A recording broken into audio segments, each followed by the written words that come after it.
Hello, this is Darren Mansfield. I'm an academic subject librarian and I want to cover report writing structure in this presentation. The structure of a report includes a title page, terms of reference, a summary, alternately known as an abstract, contents, including table of contents, introduction, methods, results, discussion, conclusion, appendices, bibliography and acknowledgements. Write your title in the centre of the page to include your name, the date and for whom the report is written. My chosen title is Their Evidence that Vikings settled in Walthamstow, now East London, during the 9th century. I include my name and the date.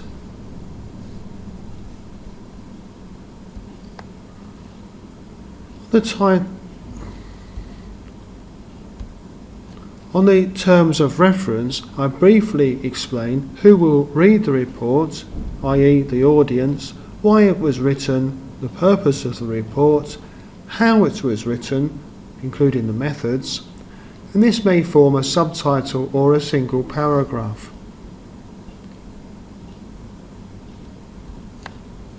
In the summary, you need to provide a brief summary describing the contents of the report, containing the aims of the report, what was found and any recommendations.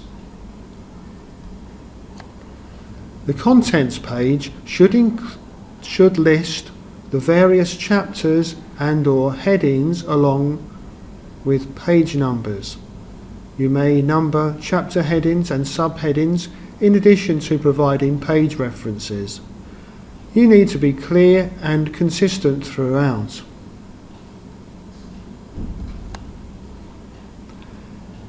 In the introduction, you should include the aims and objectives of the report, and these should be explained in detail. Identify any problems or limitations in the scope of the report. Describe the research methods, the parameters of the research, and include any necessary background history.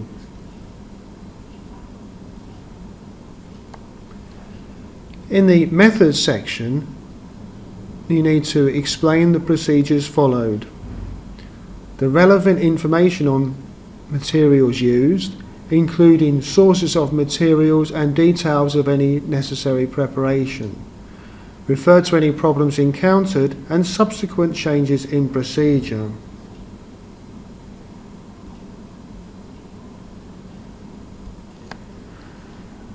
In the results section, you need to include a summary of the results of the investigation, together with any necessary diagrams, graphs, or tables of collated data that support your results.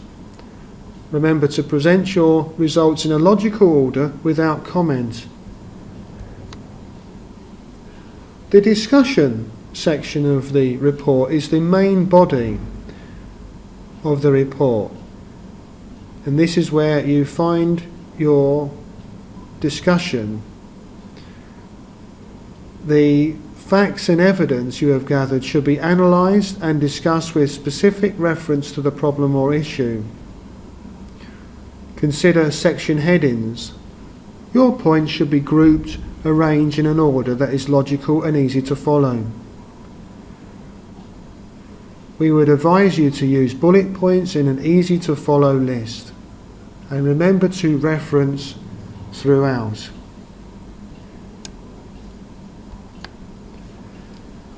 In the conclusion, you need to demonstrate the overall significance of what has been covered. You could remind the reader of the most important points in the report, or highlight what you consider to be the most central issues or findings. No new material is included in the conclusion. In the appendices, you might need to include the tables, graphs, questionnaires, surveys or transcripts. Refer to the appendices in the body of your report. such as Appendix A, Appendix B, etc. In your bibliography, you should list in alphabetical order by author all published sources referred to in your report using the Harvard referencing style. And this is available online on the library website at library.lincoln.ac.uk. I have included some references such as Stella Cotterell's Study Skills Handbook and a couple of very useful websites. Thank you for listening to this PowerPoint presentation on Camtasia.